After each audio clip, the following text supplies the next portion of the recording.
Bonjour à tous. Ravi de vous retrouver ce matin. Bonjour à ceux qui sont dans la salle, bonjour à tous ceux qui sont derrière leur écran. Nous sommes donc très contents de vous retrouver en ce début de mois de novembre. Et nous allons, comme chaque premier mardi du mois, vous présenter les principaux appels à projets en cours et donc qui peuvent tous vous concerner à tout degré de maturité. On va voir ce qu'il se passe aujourd'hui et pour ce mois-ci. Donc je vais d'abord vous présenter l'équipe. L'équipe R&D que dirige Jennifer qui est avec moi ce matin. Bonjour à tous. Bonjour Jennifer. Effectivement, je m'occupe principalement dans l'équipe R&D des appels collaboratifs individuels nationaux. Julia, qui est avec nous en ligne ce matin, s'occupe des appels et de vous accompagner sur les appels à projets européens. Jennifer, issue de la recherche aussi, va vous aider plus sur les appels de l'ANR et puis de toute façon l'ensemble des appels à projets, et elle dirige aujourd'hui l'équipe recherche, développement et innovation. Et Philippe Roy, que certains d'entre vous connaissent bien, est toujours avec nous, délégué adjoint en charge des relations académiques. Voilà, et nous accompagne. Il n'est pas avec nous ce matin, mais nous pensons à lui et à l'événement Prairie qu'il se passe en ce moment aussi. Pour ceux qui ne connaîtraient pas Cap Digital, et d'ailleurs je n'ai pas rappelé les règles. Antoine m'aurait dit rappelle les règles. Je rappelle tout de suite les règles. Vous avez, pour ceux qui nous rejoindraient pour la première fois, n'hésitez pas pendant toute notre présentation ce matin à nous poser vos questions sur l'onglet questions. Donc à droite de l'onglet chat, vous avez l'onglet questions. Vous pouvez nous y poser donc toutes vos questions au fur et à mesure de la présentation. Et après chaque appel à projet, nous répondrons à vos questions. Donc n'hésitez pas. C'est sur cet onglet qu'il faut poser toutes vos questions. Donc on va commencer par une petite présentation de Cap Digital.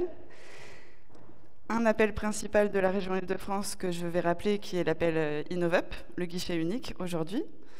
Puis Jennifer nous présentera et nous fera un point sur les stratégies d'accélération nationale. Donc il y en a plusieurs qui sont déjà en cours. Ça avance. Et elle va vous faire un point là-dessus et vous expliquer où on en est des différentes stratégies d'accélération qui peuvent vous intéresser. Puis Julia reprendra la main pour la partie Europe, les appels à projets européens qui peuvent vous intéresser en ce moment. On laissera également la parole et on aura ce matin le plaisir de vous présenter Sarah El-Jabri, qui a rejoint notre équipe et qui va s'occuper de la partie financement privé, accompagnement à l'accélération et au financement privé, lien avec nos investisseurs. Et Sarah vous présentera notre programme French Tech Seed que nous opérons pour l'État.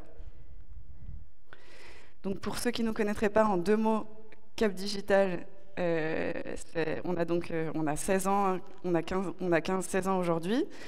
On a toujours on est une association loi 1901 qui regroupe à peu près un peu plus de 1000 structures, à la fois publiques, à la fois privées. C'est aussi notre spécificité.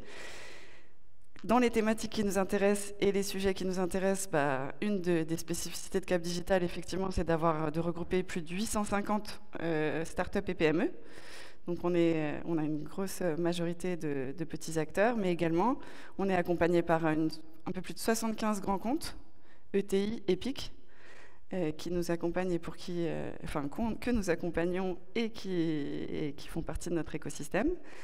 À peu près tous les laboratoires de recherche aussi, universités, écoles, qui sont aussi bien très techno et mathématiques, mais aussi sciences humaines et sociales, pour lesquels aussi que nous accompagnons également, et des fonds d'investissement. On a aussi toujours un collège fonds d'investissement, donc des investisseurs qui font partie de nos adhérents également. Beaucoup d'événements chez Cap Digital, comme les événements qu'on peut faire ce matin, mais beaucoup d'autres aussi, un peu plus de 100 événements par an, organisés par Cap Digital chaque année, et c'était le cas en 2020 encore.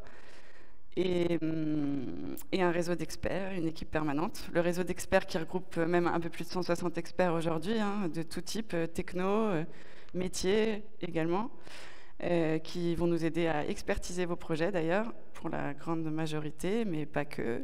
Différentes actions sont faites aussi avec les experts, mais principalement effectivement les retours d'expertise qualifiés qu'ils pourront vous faire aussi quand vous déposerez des projets de R&D.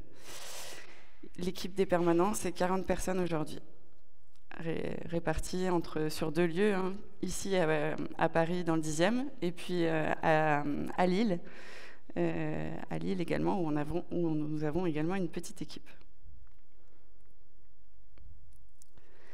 3 actions principales, la R&D, on est en plein dedans ce matin, avec toujours des beaux chiffres, hein, un peu plus de 3000 projets reçus depuis le début du pôle, plus de 1700 projets que nous avons labellisés, donc un peu plus de la moitié, et aujourd'hui près de 900 projets qui ont été accompagnés par Cap Digital, labellisés et financés par l'État.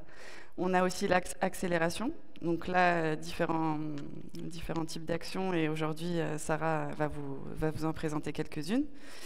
Et puis la partie Open Innovation, transformation numérique, l'équipe dirigée aujourd'hui par Stanislas, qui met en place des challenges numériques à destination des grands comptes, entre autres, mais c'est une de nos grosses actions, les POC & Go, et qui permet à ces grands comptes qui ont une problématique et très souvent des datas associées d'opérer pour eux des challenges, sourcer des startups qui vont développer à façon des POC pour ces grands comptes. Voilà pour les 3 grosses actions principales des services adressés aux PME chez Cap Digital. L'Europe, dont Julia va beaucoup vous parler, qui est une très belle équipe, une équipe qui s'est très bien développée chez Cap Digital. Et donc on peut voir que sur la seule année 2020, on était donc partenaire de 12 projets en une seule année. Donc on est Cap Digital, Julia accompagne à la fois vous, les adhérents, pour monter sur des projets de R&D européens, vous orienter vers le bon guichet et vous aider à expertiser aussi vos dossiers, mais également l'équipe Europe travaille sur le montage de projets sur lesquels Cap Digital est partenaire ou coordinateur. Et comme ça, on a des projets, de gros projets, ville durable ou santé, que nous opérons et sur lesquels nous sommes partenaires en direct et qui nous permettent aussi de faire bénéficier l'écosystème. Julia vous en reparlera tout à l'heure. Pour nous rejoindre, ça dépendra, donc la grille de cotisation principalement donc pour les entreprises en tout cas dépend du chiffre d'affaires et pour un chiffre d'affaires inférieur à 250 000 € par exemple, c'est une cotisation annuelle de 200 €. Pour donc une start-up TPE qui commence, c'est plutôt très attractif et puis après ça augmente en fonction du type d'organisme et puis du montant du chiffre d'affaires.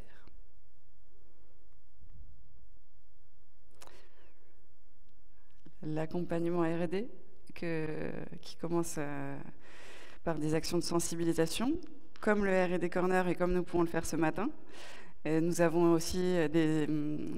aussi des webinaires ou des choses plus dédiées sur des thématiques particulières quand il y en a besoin. On aura très bientôt aussi des choses autour de la propriété intellectuelle, par exemple, ou du crédit impôt recherche. Donc là, des ateliers dédiés qui pourront aussi vous aider à répondre à vos questions et à avancer sur vos problématiques à ces sujets. Et puis, nous pouvons vous recevoir aussi en diagnostic. Donc aujourd'hui, nous avons, si vous avez un projet en tête, on a un formulaire que nous aimons que vous remplissiez.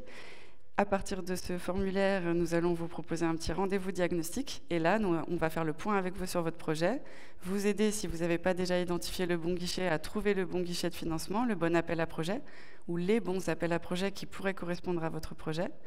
Et en fonction de cet appel à projet, eh bien, nous allons vous proposer l'expertise, en particulier donc l'accompagnement. C'est principalement l'expertise de votre dossier, 2 à 3 semaines avant le dépôt du projet. Et donc, vous aurez accès une semaine à 10 jours avant le dépôt, accès à ces retours qualifiés de nos experts qui vont vous permettre d'améliorer votre dossier jusqu'au bout. Et donc, pour que vous ayez le dossier le plus béton possible le jour de la soumission. Et en plus, si ces expertises et la synthèse de ces expertises est positive, vous recevrez le label de Cap Digital, la labellisation, qui est considérée toujours comme un critère de sélection par les financeurs. et qui vous permettra donc de déposer votre dossier avec en plus l'attestation de labellisation de Cap Digital. Ça, c'est l'accompagnement, en fait, est simplement réservé à nos membres.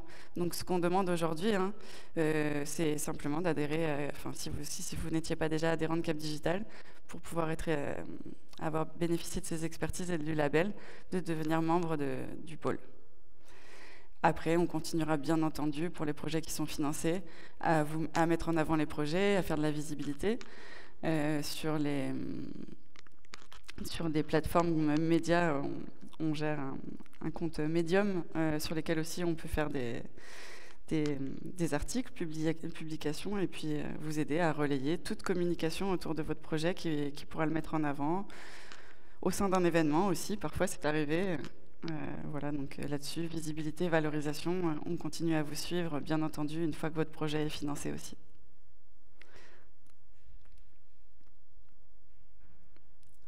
Voilà, juste un slide pour vous rappeler l'importance, en tout cas pour nous, du réseau des experts, sur lequel on s'appuie vraiment au quotidien pour accompagner nos projets de R&D. C'est ces experts, à la fois techno, à la fois marché, à la fois prospective et sciences humaines, qui donc on attribue en fait par dossier 2 à 3 experts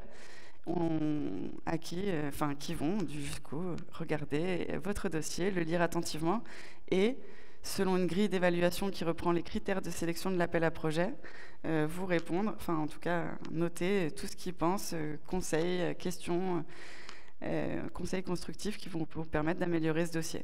Donc merci encore à tous ces experts. Il y en a toujours en général derrière leurs écrans lors des R&D Corner qui se mettent au courant des appels. Donc bonjour à tous ceux qui seraient avec nous aujourd'hui. Et encore merci pour votre aide tout au long de l'année.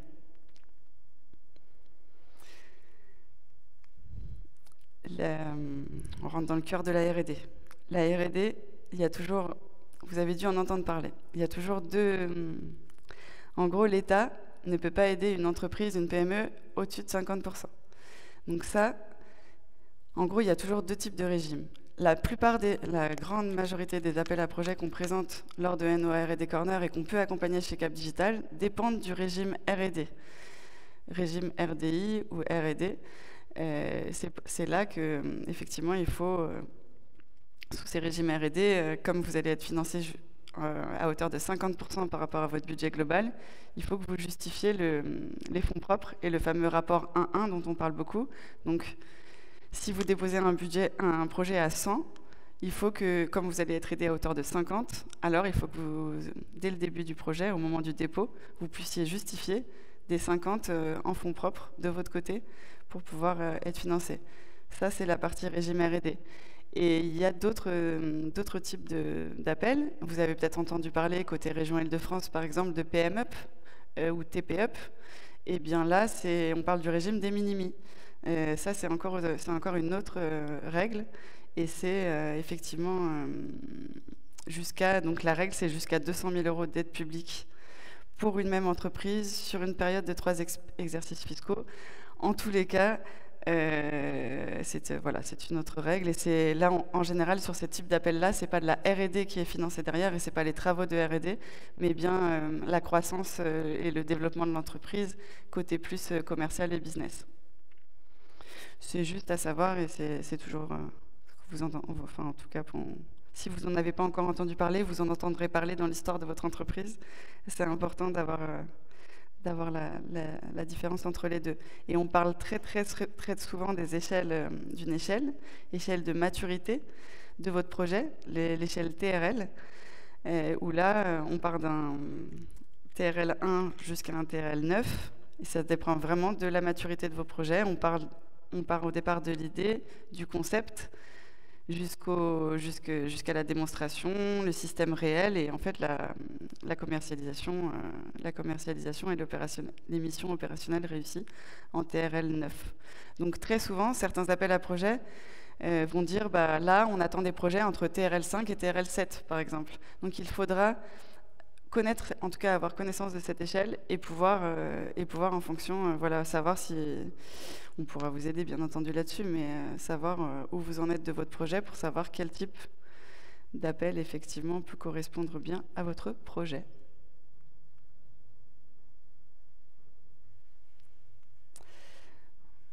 voilà, je vais continuer juste sur un appel à projet, le premier.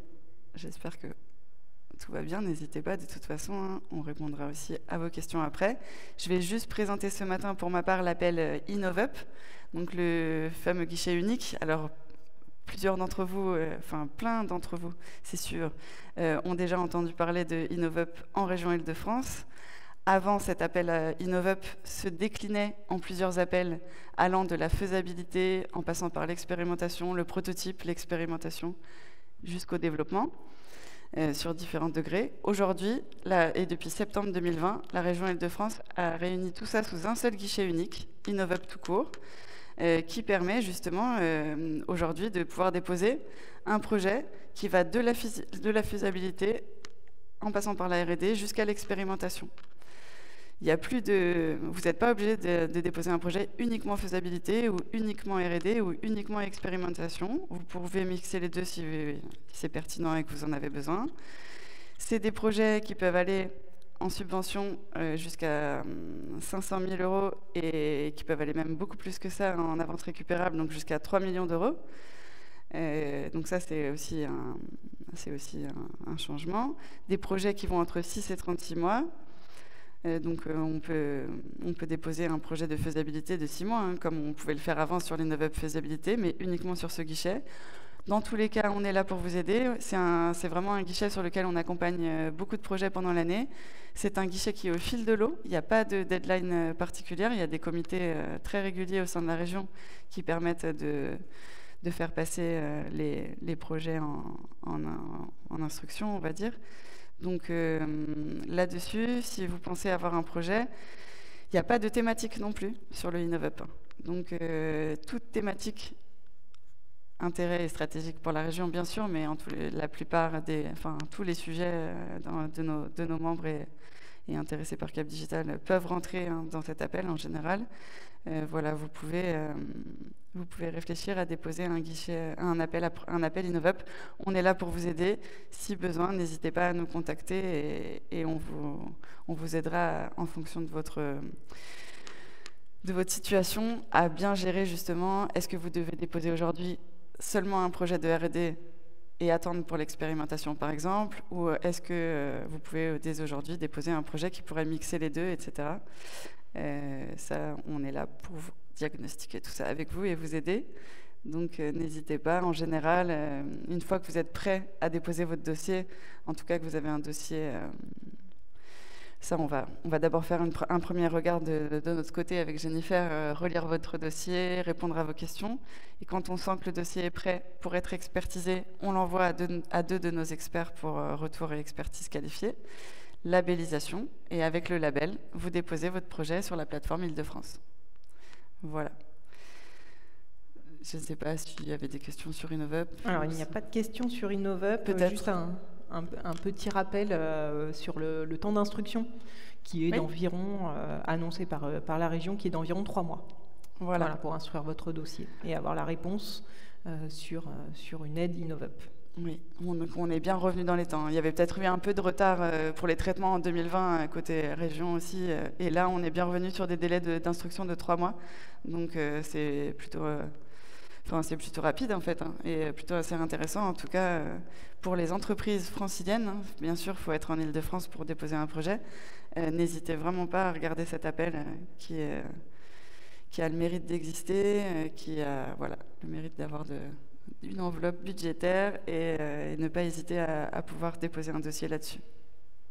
Merci. Jennifer, je vais te laisser la manette pour les stratégies d'accélération. Merci. Est-ce qu'il y avait une question dans la salle sur InnovUp? Non, pas de question sur InnovUp. Parfait.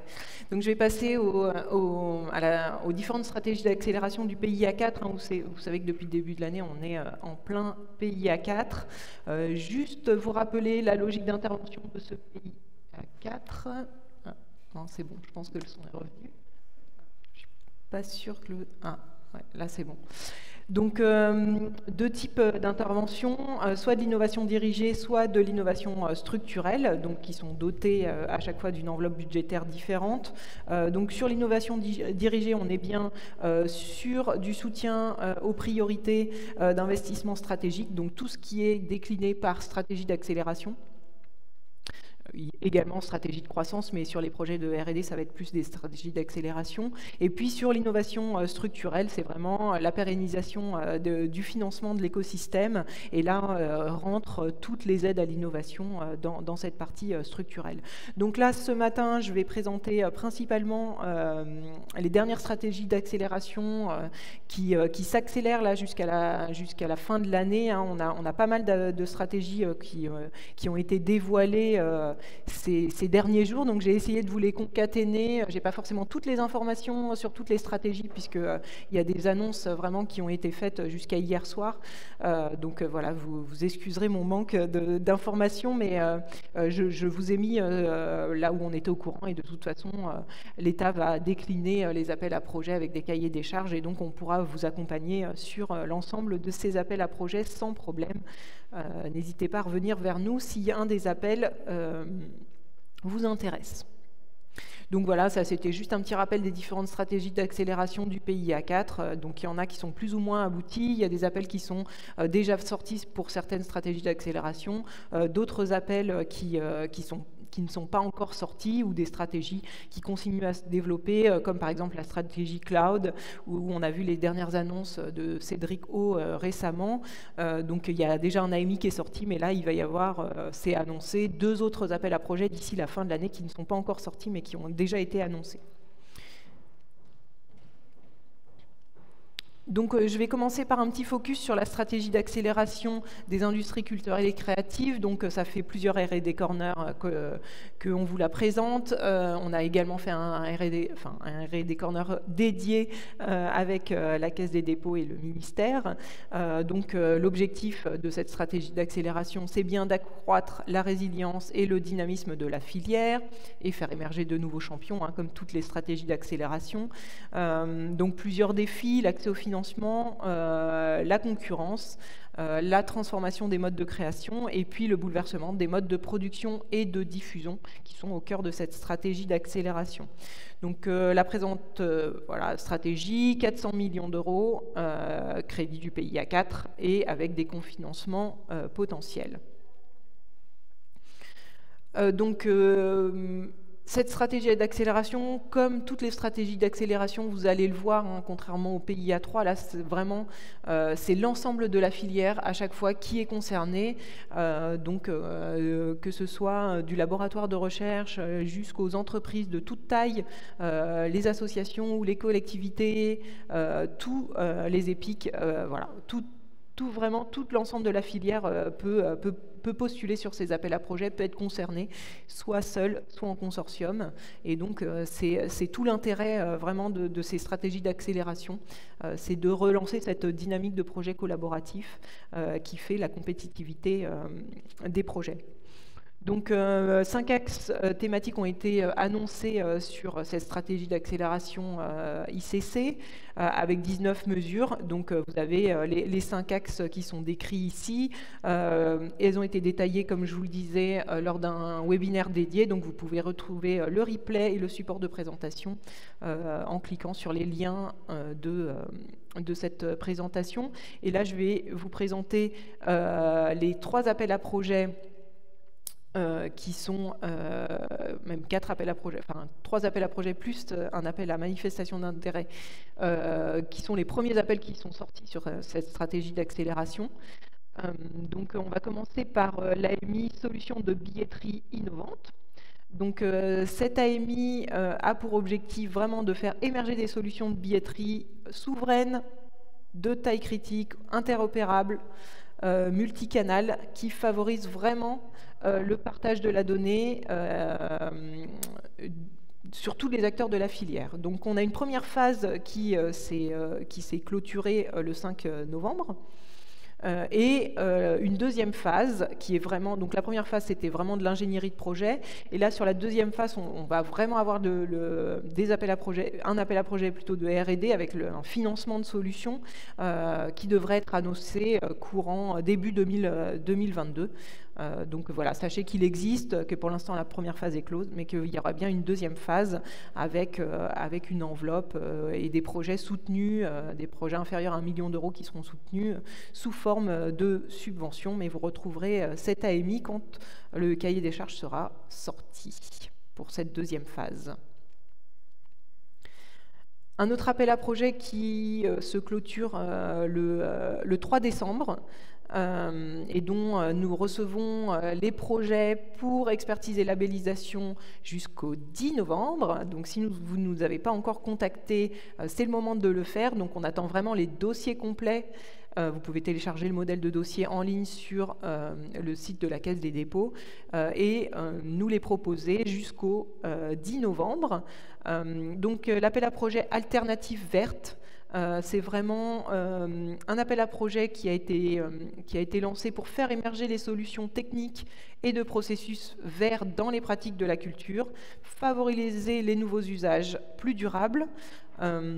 Donc voilà, sur des critères de sélection qui vont être un peu tous les mêmes sur les différents appels à projets, c'est-à-dire le caractère structurant pour la filière des industries culturelles et créatives, des ambitions pour celui-là environnementales affichées du projet, le caractère réplicable et généralisable pour l'ensemble de la filière, et évidemment le caractère innovant, expérimental qui vont être plus particulièrement regardés. Donc ça concerne tous les acteurs de la filière. C'est un appel à projet pour tous les projets allant jusqu'à 500K en subvention avec un taux à 50% bonifié à 70% si vous avez un projet collaboratif ou porté par des petites entreprises. Deuxième appel à projet de cette stratégie d'accélération se nomme Expérience augmentée du spectacle vivant. Donc celui-là également, la première vague de dépôt se clôture le 3 décembre 2021, mais vous allez avoir d'autres vagues de dépôt possibles jusqu'en mai 2022. Donc même si vous n'êtes pas prêt pour cette vague-là, n'hésitez pas à nous contacter si vous êtes intéressé par cet appel à projet.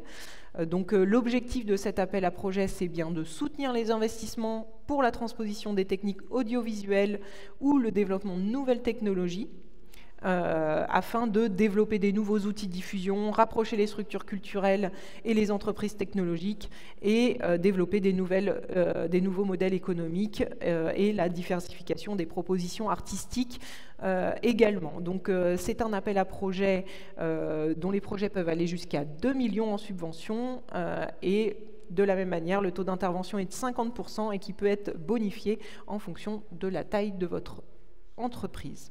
Et donc, tous les acteurs de la filière sont concernés par cet appel et peuvent candidater soit seuls, soit en consortium. Donc, vous avez de la même manière le site qui vous est rappelé et la deadline pour cette première vague d'expertise et de labellisation chez Cap Digital qui est au 10 novembre, comme je le rappelais. L'autre appel et le dernier appel à projet de cette stratégie d'accélération ICC, ça va être l'appel à projet numérisation du patrimoine et de l'architecture, donc vraiment qui a pour objectif de répandre des nouveaux usages auprès des acteurs de la filière, enrichir l'expérience des visiteurs, mettre en valeur le patrimoine.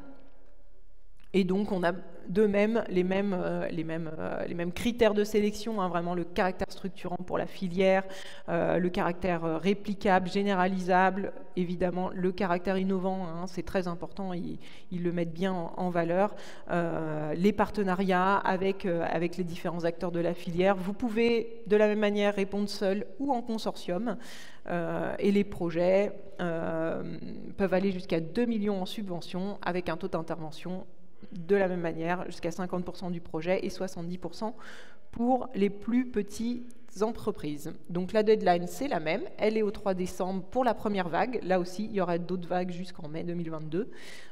Et la deadline pour la labellisation et l'expertise est toujours au 10 novembre. Donc c'est cette semaine pour nous déposer vos projets. Est-ce qu'il y a des premières questions sur cette stratégie d'accélération industrie culturelle et créative ? Une question sur les stratégies. Alors, tu vas continuer sur les stratégies d'accélération. Oui. Juste, on a une question qui est sur le secteur de l'éducation. Et quelqu'un se dit, je comprends que le secteur de l'éducation, éducation à l'IA, n'est pas éligible au PIA 4, n'est-ce pas? Alors, la stratégie d'accélération, il y a une partie éducation dans les stratégies d'accélération. Tous ne sont pas sortis. Il y a quelques appels qui sont déjà sortis, qui sont plus côté structure d'accompagnement et puis université.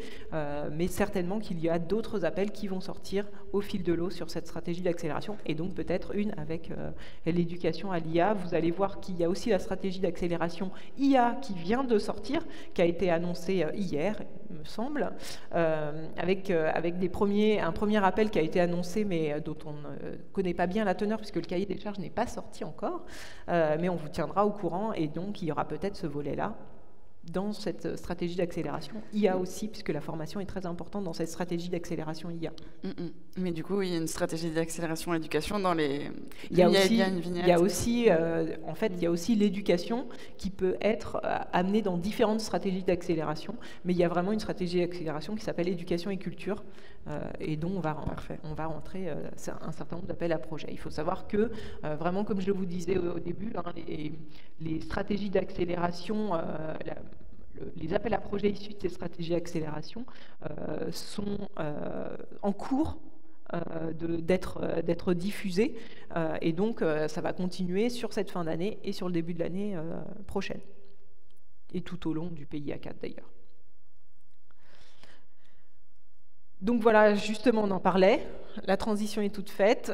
Sur cette stratégie d'accélération pour l'intelligence artificielle, donc on en est bien à la deuxième phase de cette stratégie d'accélération sur l'IA, donc qui a été annoncée hier, l'objectif étant de démultiplier les talents formés en IA, justement en formation IA, comme on le disait, et d'accélérer le potentiel R&D en succès économique, avec plusieurs défis: faire monter la nation en compétences, faire de la France un leader dans les domaines de l'IA embarquée et de l'IA de confiance, et accélération du déploiement de l'IA dans l'économie. Donc avec 2 milliards d'euros, l'objectif final, évidemment, c'est de faire de la France le champion de l'IA. Donc voilà, une grosse ambition.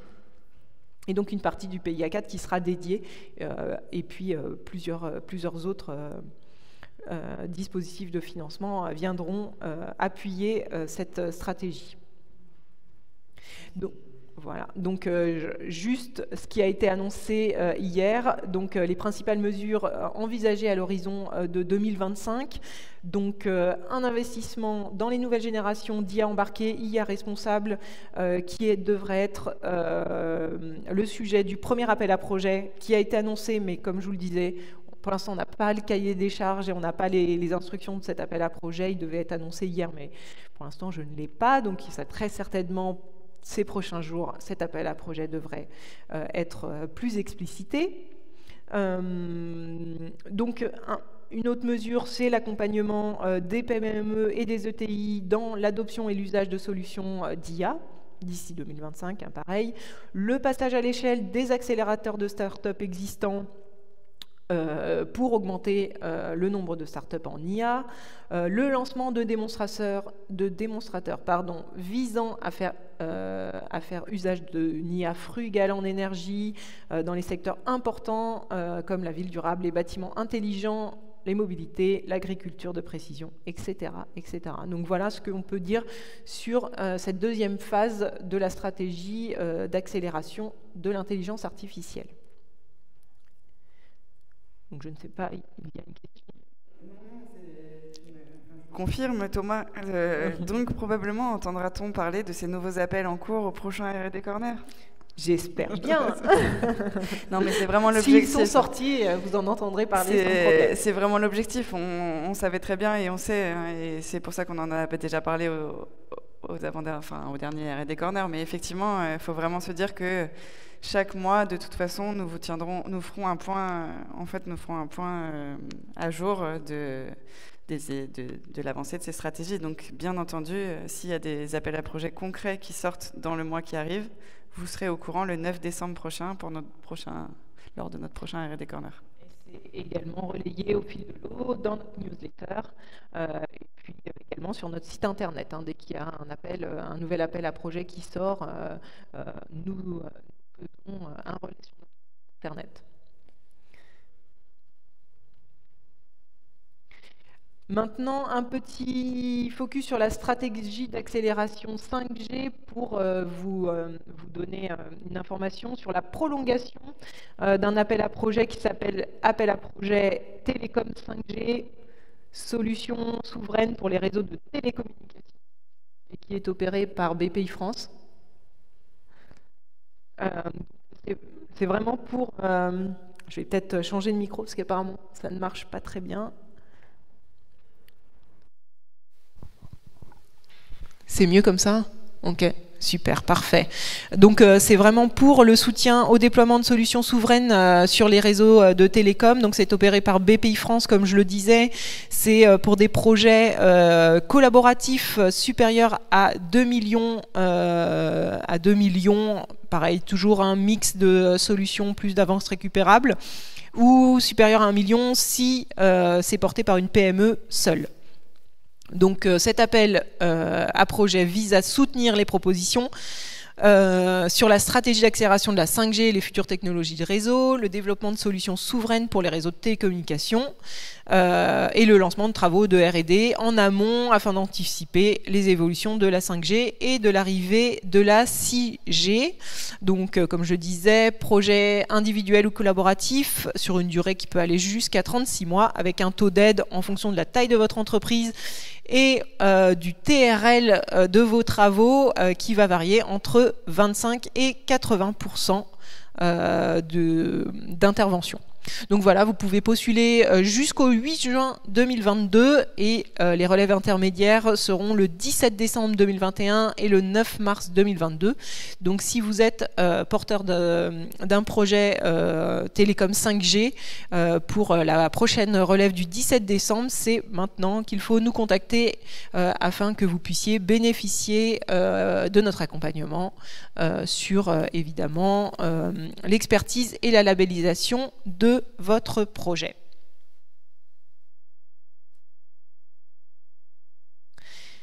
Maintenant, la stratégie d'accélération, digitalisation et décarbonation des mobilités. Donc là aussi, elle a été annoncée en fin de semaine dernière, cette stratégie d'accélération. Donc alors celui-là, il est sorti un petit peu plus tôt, mais sur toute l'agriculture, c'est sorti la semaine dernière. Donc avec l'appel à projet logistique 4.0. Donc c'est vraiment un appel à projet qui s'inscrit dans l'axe optimiser, sécuriser et décarboner les transports, massifier et les interfaces multimodales. L'objectif étant l'amélioration de la compétitivité de la chaîne logistique en France et la maîtrise de son impact environnemental. Donc c'est opéré par l'ADEME. C'est un appel à projet qui est ouvert soit en individuel, soit en collaboratif. Si vous êtes une grande entreprise ou un projet collaboratif, il faut que votre projet soit supérieur à 2 millions d'euros. Si c'est un projet individuel porté par une PME ou une ETI, vous pouvez avoir un projet supérieur à 1 million d'euros et c'est toujours la même chose, de la subvention plus de l'avance récupérable. Un appel à projet qui peut aller jusqu'à 36 mois avec un taux d'aide de la même manière en fonction de votre taille et du TRL des solutions que vous proposez qui va de 25 à 80% et donc les entreprises plus les collectivités sont éligibles à cet appel à projet. Donc vous pouvez postuler jusqu'au 15 mai 2022 et vous avez plusieurs relèves. Alors attention, vous avez un pré-dépôt à faire pour cet appel à projet. Donc on a une première relève le 15 février 2022. En revanche, il faudra bien faire un pré-dépôt le 15 décembre 2021. Donc attention à ce pré-dépôt qui est important pour cet appel à projet puisque sinon vous n'êtes pas éligible à la relève si vous n'avez pas pré-déposé votre projet. Donc de la même manière, si vous êtes intéressé par cet appel à projet pour la première relève d'ici le 15 décembre, donc c'est maintenant également qu'il faut nous contacter pour postuler et qu'on puisse expertiser et labelliser votre projet. Alors je passe au suivant. Voilà. La stratégie d'accélération, système agricole durable et équipement agricole contribuant à la transition écologique avec l'appel à projet Innover pour réussir la transition agroécologique. Donc là, c'est pour répondre aux enjeux de transition agroécologique, de réduction des émissions de gaz à effet de serre, d'adaptation au changement climatique et de gestion des aléas en agriculture. Donc pourquoi on vous en parle, hein, c'est également parce que dans cette stratégie, vous avez un développement qui va... Une partie qui va considérer le développement d'équipements agricoles intelligents et connectés, donc matériels et immatériels, permettant de concevoir, piloter et mettre en pratique un système agricole complexe et multiperformant. Donc si vous avez une solution et que vous voulez l'appliquer aussi à ce domaine-là, vous savez qu'une partie de cet appel à projet est réservée à ce genre de solution. Après, vous avez d'autres thématiques qui sont évidemment remplacer ou limiter le recours aux intrants et valoriser la diversité des ressources génétiques, mais là qui va plus concerner vraiment l'agriculture en elle-même. Donc c'est opéré par BPI France.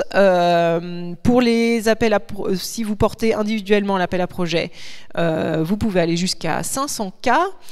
Si c'est en collaboratif, ça va être des projets supérieurs à 2 millions. Et vous voyez qui peuvent aller même jusqu'à 5 ans, avec un taux d'aide toujours de la même manière de 25 à 80% en fonction de la taille de votre entreprise et du TRL de votre solution. Et là, de la même manière, tous les acteurs sont éligibles à cet appel à projet. Donc vous pouvez postuler jusqu'au 16 juin 2022 avec des relèves intermédiaires au 15 décembre et au 24 mars. Donc là aussi, hein, si vous êtes intéressé par la première relève de cet appel à projet, c'est maintenant qu'il faut prendre contact avec nous pour l'expertise et la labellisation de votre projet. Un autre appel à projet sur cette stratégie d'accélération qui concerne plutôt l'alimentation durable et favorable à la santé, donc avec un appel à projet qui s'appelle Besoins alimentaires de demain.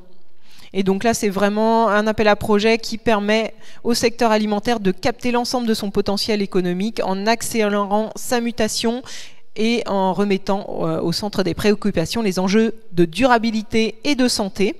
Donc le développement évidemment d'aliments plus sains, plus durables, et là également une partie numérique qui va être sur des processus innovants mobilisant les nouvelles technologies, équipements, capteurs, robots, outils de pilotage, de contrôle en ligne, automatisation, traçabilité au service de la qualité et de la sécurité de l'alimentation. Donc voilà, allez-nous également, si vous avez des applications de nouveaux outils qui peuvent être digitaux, destinés à guider les différents acteurs de la chaîne alimentaire vers des comportements plus vertueux et à améliorer la traçabilité et la transparence de l'information aux consommateurs, vous pouvez également postuler à cet appel à projet. Donc appel à projet qui est ouvert jusqu'au 8 juin. Avec 2 relèves intermédiaires au 13 décembre et au 9 mars. Pareil, hein, si vous êtes intéressé par la première relève, c'est maintenant qu'il faut nous contacter. Et le même taux d'intervention que précédemment, opéré par BPI France sur cet appel à projet. Est-ce qu'il y a des questions sur ces stratégies d'accélération ? Il n'y a pas de questions directement sur ces stratégies d'accélération, mais on a quelques questions un peu plus générales auxquelles peut-être il y avait pas. Enfin, derrière, on laisse la parole. Oui. Non, j'ai encore quelques appels à... Donc juste peut-être quelques questions auxquelles il est important qu'on réponde pour les gens qui se posent les mêmes questions. On va revenir au début. Donc, il y avait une première question InnovUp en fait qui est arrivée juste un peu après quand tu as commencé. Mais si on a déjà reçu un financement InnovUp, peut-on demander un deuxième pour la phase d'accélération de la start-up ? Oui, tout à fait. Même si la région et BPI France préférons que vous ayez clôturé le premier avant de vous en donner un deuxième, mais c'est vraiment une stratégie de développement donc InnovUp peut vraiment vous accompagner tout au long de votre stratégie de développement. Et donc évidemment, si vous avez par exemple, vous avez fait une demande pour une faisabilité sur un petit projet, évidemment vous pouvez ensuite demander du développement ou de l'expérimentation sur la suite de votre projet ou un autre projet. Une autre question importante de Thomas Bidot, est-il possible de travailler ou de devenir membre de Cap Digital si nous ne sommes pas basés en Île-de-France ? Tout à fait. Cap Digital est ouverte à tous, toute la France et même... non, toute la France seulement. Donc n'hésitez pas, si vous êtes intéressé, vous pouvez tout à fait rejoindre le pôle. Évidemment qu'on va adresser plus particulièrement les appels à projets régionaux de la région Île-de-France et des Hauts-de-France, puisque maintenant nous avons également été rejoints par le PICOM sur les Hauts-de-France. Donc ces appels régionaux, nous les opérons plus facilement parce que nous les connaissons bien, mais par contre sur tous les appels à projets nationaux, et même si vous avez des appels à projets régionaux que vous connaissez, ou même on peut faire des recherches spécifiques dans votre région, mais voilà, sur tous les appels nationaux, évidemment, il n'y a pas de question, on accompagne tous les porteurs de projets, quelle que soit votre localisation. Exactement. Ça a toujours été le cas. On a toujours eu, depuis le début du pôle, des adhérents en dehors de l'Île-de-France. Bon, tous ces appels à projets nationaux, effectivement, stratégie d'accélération et autres. On est vraiment là pour vous accompagner et à chaque vague, on accompagne des porteurs de projets qui peuvent être en dehors de l'Île-de-France aussi. Donc effectivement, on fait souvent ce focus InnovUp, mais c'est parce qu'on accompagne aussi les gens en région Île-de-France, mais c'est pas forcément, enfin c'est pas que pour l'Île-de-France, et bien pour tout le monde, toute entreprise sur le territoire national. C'est ça. On a une question importante alors qui va un peu plus loin sur la partie PSPC.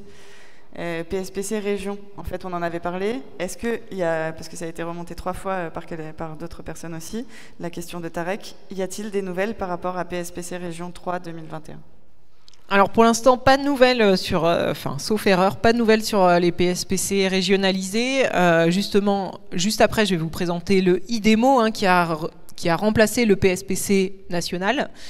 Est-ce qu'il y aura une déclinaison du IDEMO sur les régions ou est-ce qu'on restera sous le terme PSPC région ? Pour l'instant, on n'a pas trop d'informations à ce sujet-là et on attend les annonces dans ce domaine-là. Mais il se pourrait effectivement que ça revienne et peut-être même sous forme de PSPC, de l'appel, vraiment intitulé PSPC région. On sait qu'il reste des crédits et donc on pense que effectivement ils vont sortir peut-être avec des thématiques. C'est possible aussi.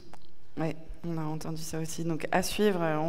On espère pouvoir vous donner des nouvelles fraîches en décembre. On a aussi une question de Nathalie, et peut-être que je vais y répondre, c'est important aussi, puisqu'on nous pose souvent la question. Avez-vous des recommandations sur des consultants spécialisés dans la rédaction de ces appels à projets avant le dépôt des dossiers à Cap Digital, puis auprès des autres financeurs ? Donc là-dessus, oui, oui. Alors on n'a jamais travaillé avec, on n'a pas une liste de partenaires avec qui on travaille et pour lesquels on aurait, je sais pas, de l'argent. Ça n'existe pas ça n'existe pas chez nous. Simplement, bien entendu, en fonction des sujets, en fonction des projets et des différents consultants et experts qu'on peut connaître autour de nous, on saura vous conseiller. Donc on va jamais vous en conseiller un seul. On va toujours vous envoyer 2 à 3, au moins, au minimum, 2 à 3 consultants, que ce soit des petits, des plus gros. Et puis, à vous de juger, toujours d'aller au moins en voir 2, de voir avec qui ça se passe le mieux, avec qui vous avez le meilleur feeling. Et puis, et après, c'est à vous de voir. Ce que proposent les consultants, ce que demandent les consultants derrière, c'est pareil. Nous, on ne veut pas le savoir. Ceci ne nous regarde pas. Donc, on reste vraiment neutre là-dessus. Bien entendu, par contre, en fonction des appels à projets et des thématiques, on saura vous orienter vers les bons consultants, bien sûr, ou les bons experts. Voilà, on a fait le tour des questions, des questions jusque-là, je pense. Très bien. Donc, comme je le disais, je vais vous présenter l'appel à projet IDEMO. Donc, ça fait plusieurs fois qu'on le présente. Juste un petit rappel. Donc, ça rentre évidemment dans la stratégie du PIA 4 sur la part innovation des entreprises, industries et services. Donc, on est bien sur des appels à projet pour le développement d'entreprises industrielles et de services sur les marchés porteurs, contribuant évidemment à la transition énergétique, écologique et numérique c'est important, hein, même si cet appel à projet n'est pas thématisé, on a vraiment un cœur cette contribution à la transition énergétique, écologique et numérique qui est vraiment très important dans cet appel à projet. Et donc, les critères d'éligibilité et de succès, ça va être les retombées économiques directes, hein, et technologiques, sous forme de nouveaux produits, services ou technologies, et les retombées indirectes au bénéfice des filières. Donc, appel à projet, comme on le disait, hein, c'est le successeur du PSPC, à la différence que celui-là peut être également porté individuellement, avec des projets qui sont au-delà des 2 millions, et puis, ou alors en consortium, avec des projets qui doivent être au-dessus du 4 millions.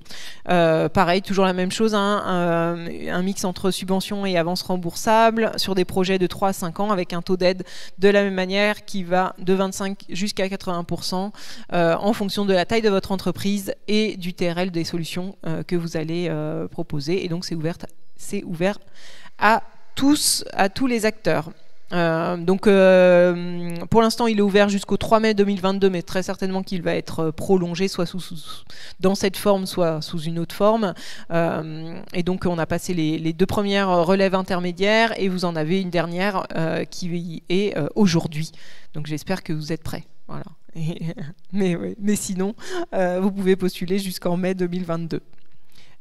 Et pareil, hein, pour l'accompagnement à la labellisation et à l'expertise, nous contacter en amont, c'est mieux, du dépôt de la première manifestation d'intérêt auprès de BPI France, qui se fait sous forme d'un document et d'une présentation PowerPoint. Donc n'hésitez pas à nous contacter en amont de cette présentation orale.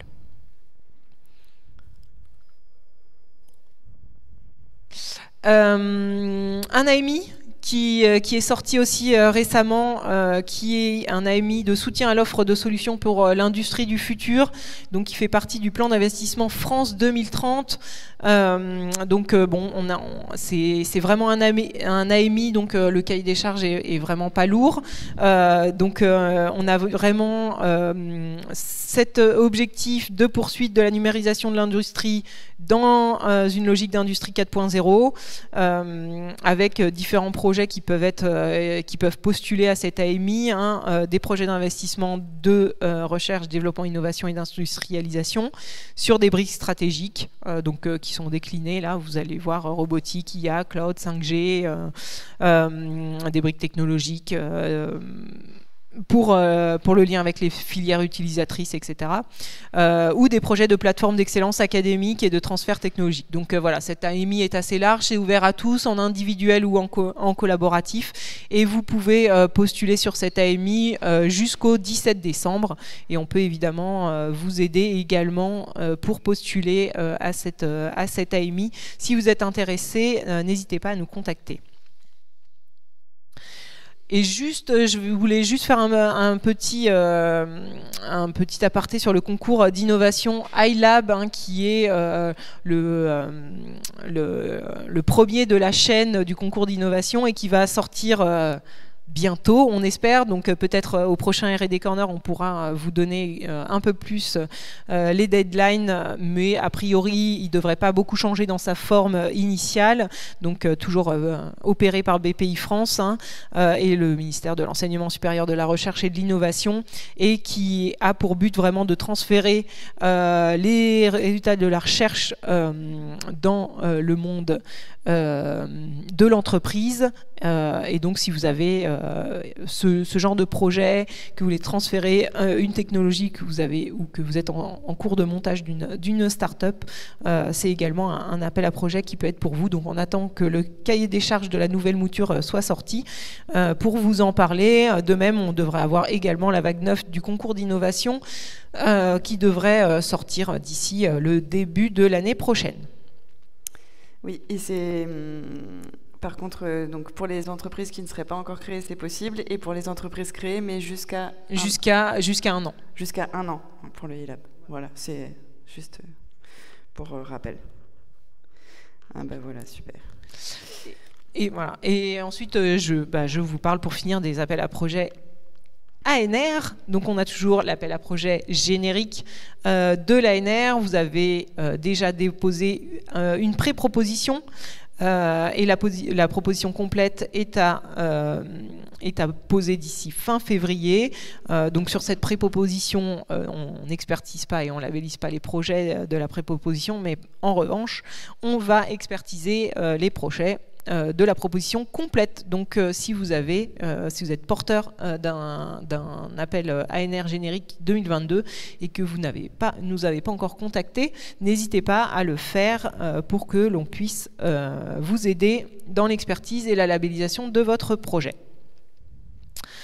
Un appel à projet qui se clôture bientôt de l'ANR qui s'appelle un océan de solutions. Donc c'est vraiment à destination des organismes de recherche.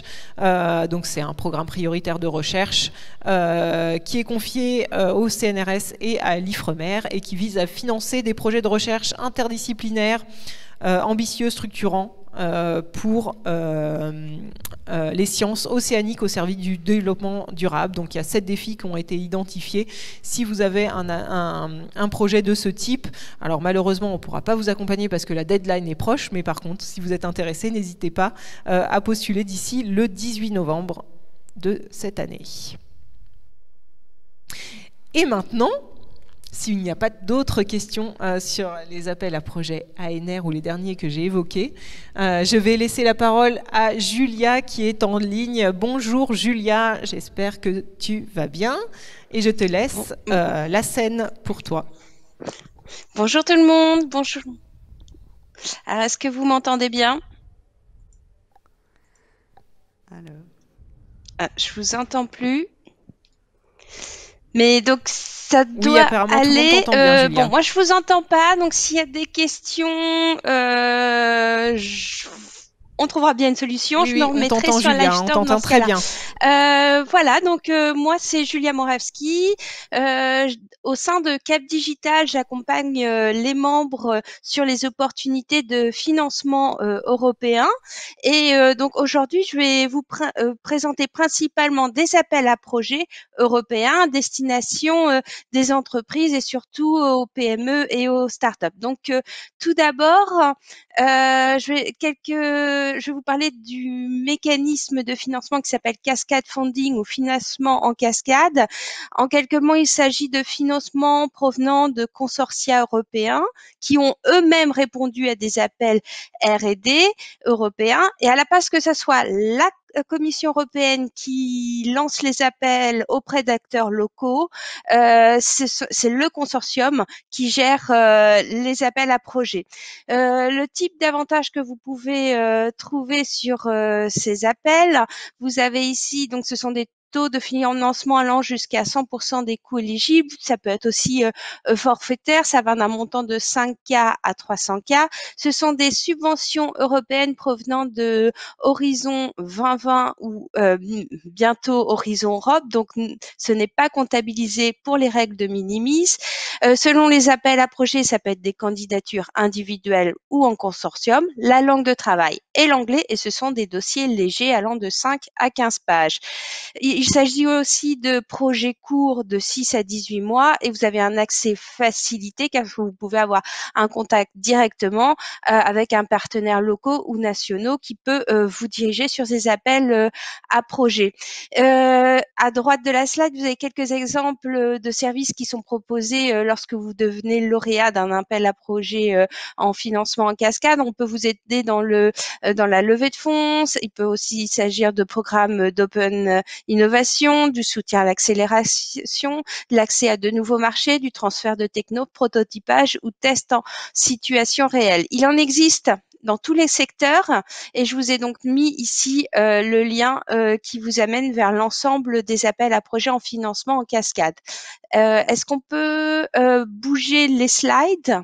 Donc là, il s'agit d'un appel média qui s'adresse donc aux chercheurs et aux entreprises innovant dans le secteur de l'IA et des médias. Vous pouvez recevoir donc un financement allant jusqu'à 50 000 € par projet et 10 projets seront financés. Il y a deux types d'appels à projets, un qui est plus orienté pour les chercheurs et un autre qui est plus orienté pour les entreprises. La deadline est le 1er décembre et vous avez donc aussi le texte de l'appel sur cette slide. Merci.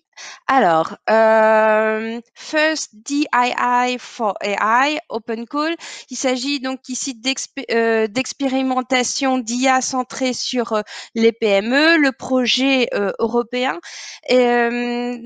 souhaite financer jusqu'à 10 expérimentations axées sur le développement de nouvelles solutions d'IA afin d'étendre la plateforme AI for EU et les DIH qui seront là dans le projet pourront aussi soutenir les PME pour tester et expérimenter. Vous pouvez recevoir jusqu'à 100 000 € par consortium. Vous devez donc bien sûr être une PME établie dans un État membre ou un pays associé au programme H2020. Vous avez quelques exemples de technologies attendues, les secteurs d'application et la deadline est le 30 décembre prochain. Alors, Escape est un projet aussi financé par l'UE dont la proposition de valeur ici vise à améliorer l'information sur la santé, à mieux utiliser les données de santé aussi et plus précisément le projet veut donc améliorer la qualité de vie des patients atteints de cancer en utilisant des technologies en matière de big data et d'intelligence artificielle. Vous pouvez recevoir jusqu'à 250 000 € pour développer votre projet. Vous pouvez répondre de façon individuelle ou en consortium. Il y a deux types d'appels à projets. Le premier, c'est évaluer l'infrastructure de Escape OpenAI dans les établissements de santé. Et le deuxième, il vise donc à contribuer à de nouveaux algorithmes pour améliorer et former l'infrastructure d'IA ouverte Escape pour détecter là de nouveaux types de cancers ou de conditions médicales. La deadline est le 10 décembre prochain. Alors, comme chaque R&D des corners, je présente Next Generation Internet. Il s'agit là d'une initiative de la Commission européenne lancée en 2016, dont le but là est de créer une communauté d'acteurs, centres de recherche, pôles, start-up, PME, think tank, qui aspirent à développer les technologies d'un Internet plus respectueux et plus responsable. Pour animer cette communauté, il existe donc plusieurs outils comme un site internet où vous retrouverez l'ensemble des appels à projets, un mapping aussi où vous retrouvez les acteurs actifs de cette communauté. Donc, cette communauté a aussi pour ambition de relever les nombreux défis technologiques, comme de renforcer la confiance et le respect de la vie privée, les technologies décentralisées, la gouvernance des données, la portabilité des données, l'identité souveraine, etc. Ici, on peut aller à la prochaine slide. Et là, donc voici quelques exemples d'appels à projets NGI, Next Generation Internet, qui sont en ce moment ouverts à tous. Et je vais focaliser mon attention sur l'appel DAPSI, qui est la prochaine slide. Donc, DAPSI, Data Portability and Services Incubator, Cap Digital est partenaire de ce projet européen. Donc, il s'agit là du troisième et dernier appel à projet de DAPSI. La deadline est le 23 novembre prochain, donc dans 15 jours. Tout type d'acteurs de l'Internet, chercheurs, innovateurs, développeurs, peuvent répondre à l'appel, soit en personne physique ou entité juridique, où vous pouvez répondre il y a plein de combinaisons pour y répondre.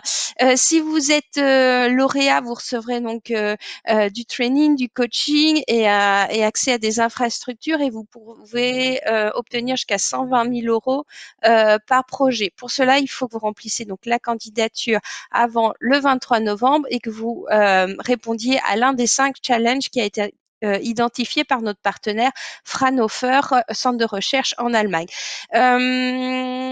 Voilà, on peut passer à la slide suivante. Merci.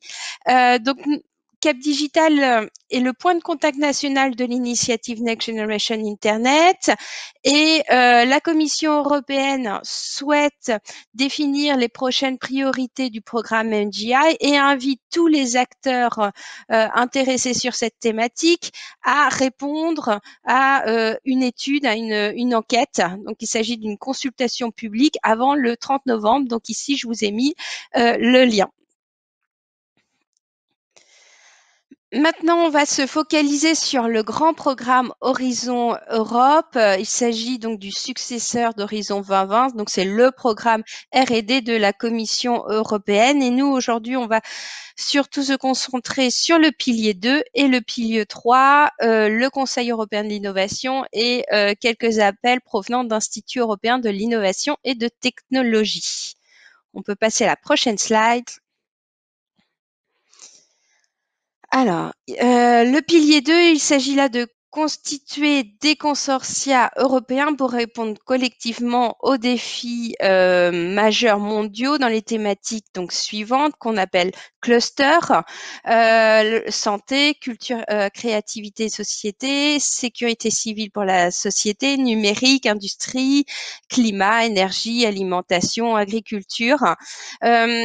Ici, tout type d'acteurs peuvent répondre, des centres de recherche, des entreprises, des associations, collectivités territoriales. Pour cela, il faut constituer un consortium de 3 partenaires de 3 pays différents, dont une entité juridique doit être établie dans un État membre de l'Union européenne. Au milieu de la slide, vous avez donc les différents types d'actions, les taux de financement et la durée des projets attendus en mois. Et bien sûr, un Cap Digital peut vous accompagner dans le diagnostic de votre projet, mais aussi dans la recherche de partenaires. Alors, EIT Community Booster, donc là, c'est en gros, l'EIT, c'est European Institute of Innovation and Technology. Pour faire simple, on va dire que c'est des grands clusters européens thématisés. Il en existe une dizaine.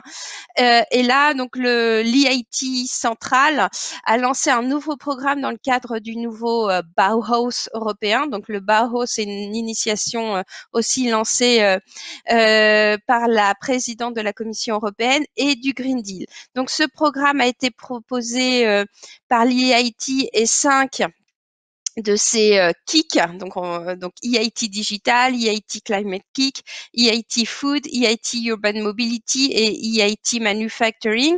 Il vise donc à financer 20 projets innovants, donc 4 projets par programme, portés par des entreprises, start-up ou scale-up. Et elles pourront bénéficier donc d'un accompagnement et d'un financement à hauteur de 50 000 euros par projet. Plus précisément, ce programme est mis en œuvre au sein de chaque KIC et donc à sa propre modalité pour l'appel à projet. Donc, si je vous invite à cliquer sur plus d'informations lorsque vous recevrez les slides afin si un des appels vous intéresse. EIT Food vient de lancer le Call for Proposal 2022, donc les projets collaboratifs. Donc ici, il invite les consortiums d'organisations à soumettre donc des propositions d'activités, de collaboration qui apporteront donc des solutions technologiques innovantes sur le marché dans le secteur agroalimentaire. Donc, tout type d'acteurs peuvent y répondre. Il faut donc bien sûr vous pouvez proposer une ou plusieurs technologies innovantes. Elles doivent être proches du marché et commercialement viables. Donc, chaque proposition doit comprendre des éléments suivants: un TRL de 7. Toutes les activités proposées doivent être lancées lancer au moins une solution innovante d'ici la fin 2023, puis générer un revenu d'au moins 10 000 euros. Les activités qui se terminent en 2024 doivent aussi lancer une innovation supplémentaire commercialisée avant la fin 2024. Si vous êtes intéressé par cet appel à projet, vous avez la deadline est le 14 janvier prochain. Il y a une série de webinaires pour vous expliquer les guidelines, mais aussi pour trouver de potentiels partenaires si vous êtes intéressé par cet appel. On peut passer au prochain appel à projet. Donc là, c'est le European Innovation Council, c'est le pilier 3 et plus précisément le programme accélérateur qui vise donc à soutenir des innovations à fort impact ayant le potentiel de créer de nouveaux marchés ou de perturber les marchés existants. Il s'appelait donc avant EIC Pilot. Vous allez voir la sélection, le processus de sélection a légèrement évolué. Il existe maintenant 4 grandes étapes. La première, c'est présenter une innovation révolutionnaire avec un pitch deck, une vidéo, et vous avez donc et répondre aux questions sur la plateforme. Vous avez donc un délai de 4 semaines. Si vous êtes retenu, vous serez invité à l'étape 2 pour soumettre un projet d'innovation à fort impact. Et puis pareil, si vous êtes retenu à l'étape 2, on vous invitera devant un jury et vous devrez convaincre le jury de votre solution. Et enfin, la 4e étape, si vous avez choisi le financement mixte et d'avoir donc une prise de capital, il y aura une due diligence qui sera effectuée et vous pouvez obtenir jusqu'à 15 millions. Donc, les PME ou startups innovantes peuvent candidater. Il faut avoir un TRL minimum de 5-6 et vous pouvez aussi financer des composantes qui peuvent aller jusqu'à 9. On peut passer à la slide suivante. Donc Eurostar, donc c'est un programme qui vise donc à financer des PME innovantes à fort potentiel de croissance et porteuses de projets collectifs et innovants. Donc il a été rebaptisé Innovative SMEs. L'idée ici, c'est de pouvoir constituer un consortium de minimum de 2 entreprises de 2 pays différents, dont la PME est chef de file du projet. Les pays éligibles, il y en a plus de 40 en Europe, plus le Canada, Singapour, l'Afrique du Sud ou Israël.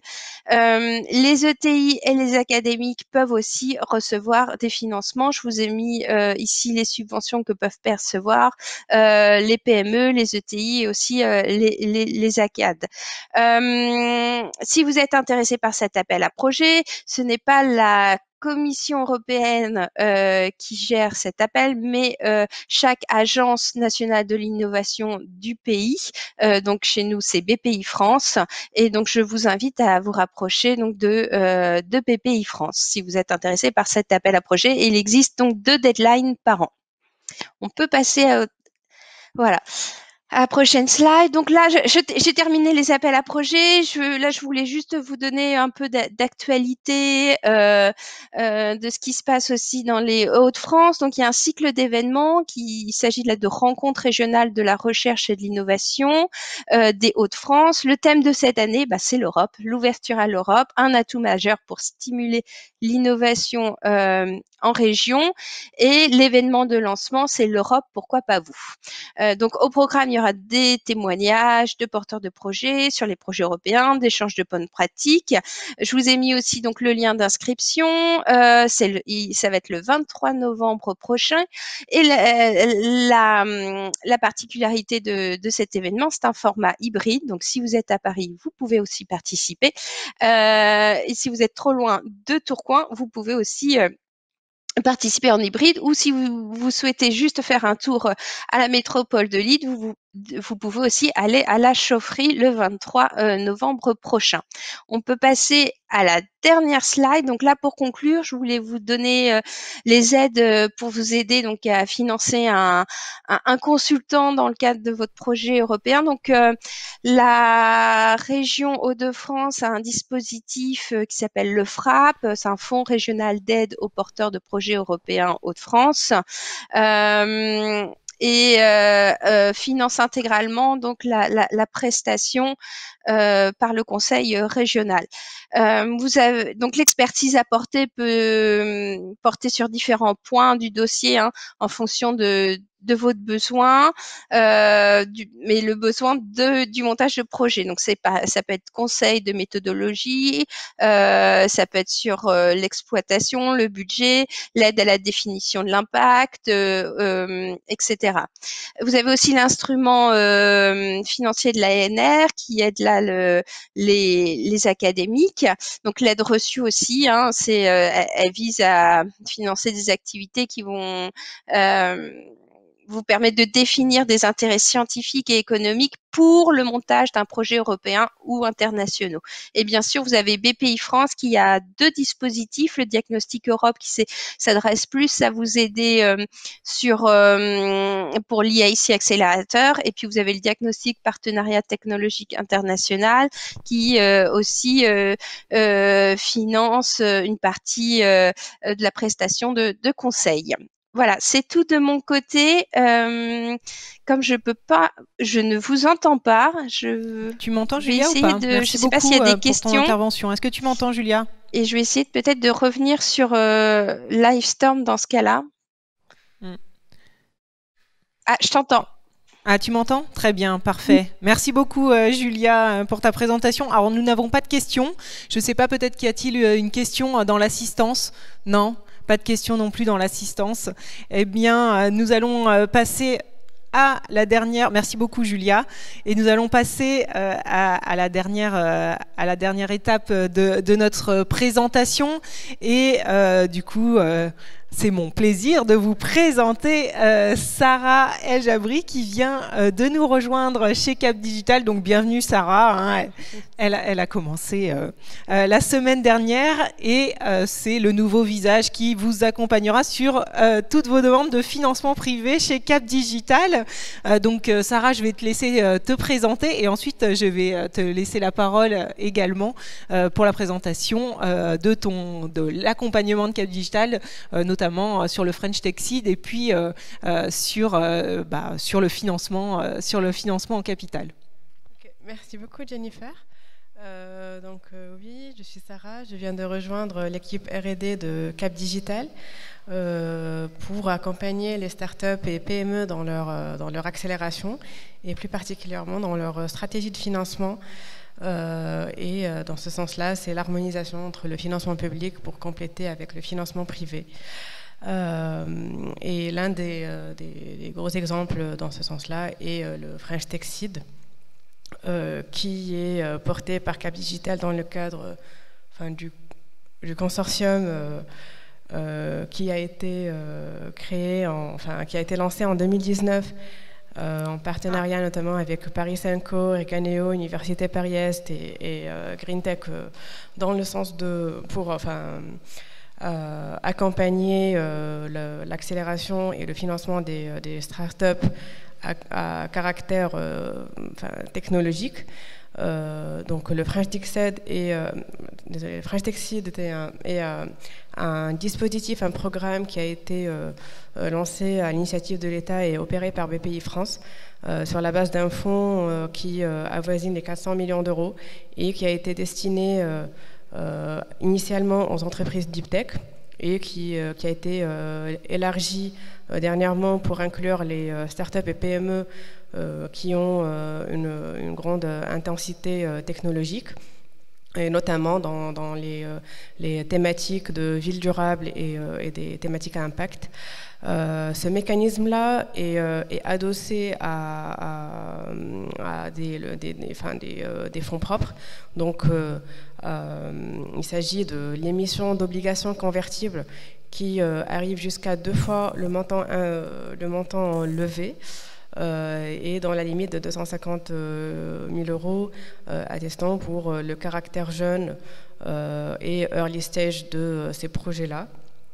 Les modalités de ce dispositif est bien sûr fixé par des critères d'éligibilité pour les projets qui souhaiteraient être labellisés, et notamment d'avoir moins de 3 ans, donc c'est des entreprises qui sont jeunes, et avoir plus de 2 employés à temps plein. Nous notons qu'une majorité des projets qui ont été labellisés depuis le lancement du consortium ont pu lever avec succès des fonds propres, avec une moyenne de 450 000 €. Et ce qu'on souhaiterait rajouter, c'est que en plus de la qualité intrinsèque de ces projets-là, cette labellisation permet d'avoir une valorisation supplémentaire des projets aux yeux des investisseurs en capital, dans le sens où ça présente un confort supplémentaire par rapport à la robustesse et par rapport au potentiel de scalabilité des projets labellisés.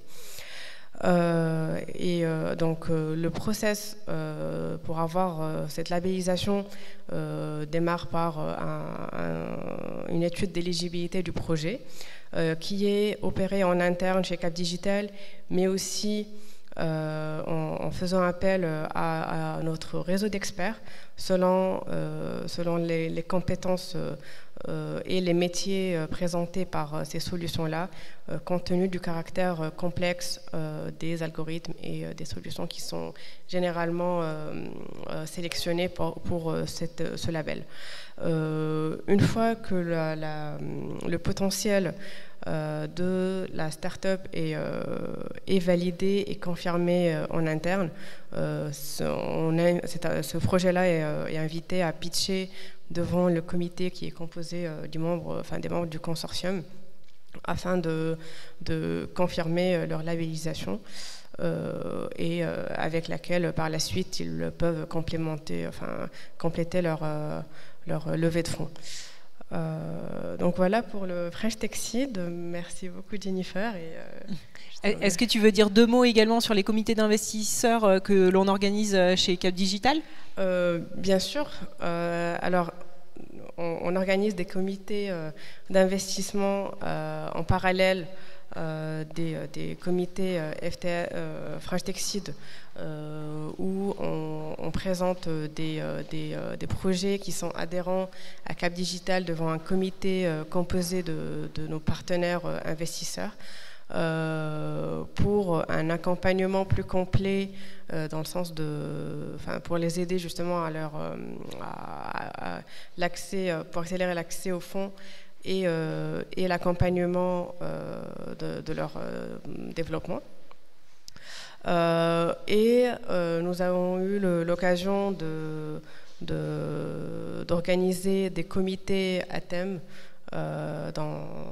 cette année-là, pour avoir justement une bonne compréhension de l'environnement et du mapping des industries qui sont dans la tech. Et l'objet de justement ce comité-là est de permettre à ces projets-là d'atteindre leur marché cible, de pouvoir réaliser leurs objectifs en termes de croissance, et bien sûr de développer leurs solutions dans les meilleures conditions, d'être accompagnés par un super réseau. Voilà. Merci beaucoup Sarah. Donc vous l'avez compris, hein, si vous avez des besoins en termes de financement privé et que vous souhaitez faire levier, donc n'hésitez pas à nous contacter, à contacter Sarah en particulier, dont l'adresse mail est dans les slides, pour pour financer vos projets et vous permettre de pitcher devant nos investisseurs. Merci beaucoup Sarah. Merci. Et donc je vais conclure ce R&D Corner comme d'habitude avec les événements à venir. Donc je vous en ai mis 2, mais il y en a beaucoup d'autres sur notre page connect.capdigital.com. Donc n'hésitez pas à regarder un petit peu tous les événements à venir ce mois-ci, enfin les 2 mois qui arrivent. Nous aurons notamment un webinaire de présentation de Cap Digital et de tous les services de Cap Digital si vous êtes intéressés pour savoir et également ce qu'on fait par ailleurs de la R&D. N'hésitez pas à vous connecter à ce webinaire de présentation qui aura lieu le 16 novembre. Également un deuxième événement qui me tient particulièrement à cœur, donc c'est l'événement City, donc l'événement Deep Tech pour la ville de demain et qui lancera notre consortium City. Donc ça aura lieu le 2 décembre. En présentiel et également en ligne. Donc pareil, n'hésitez pas à vous inscrire à ce webinaire.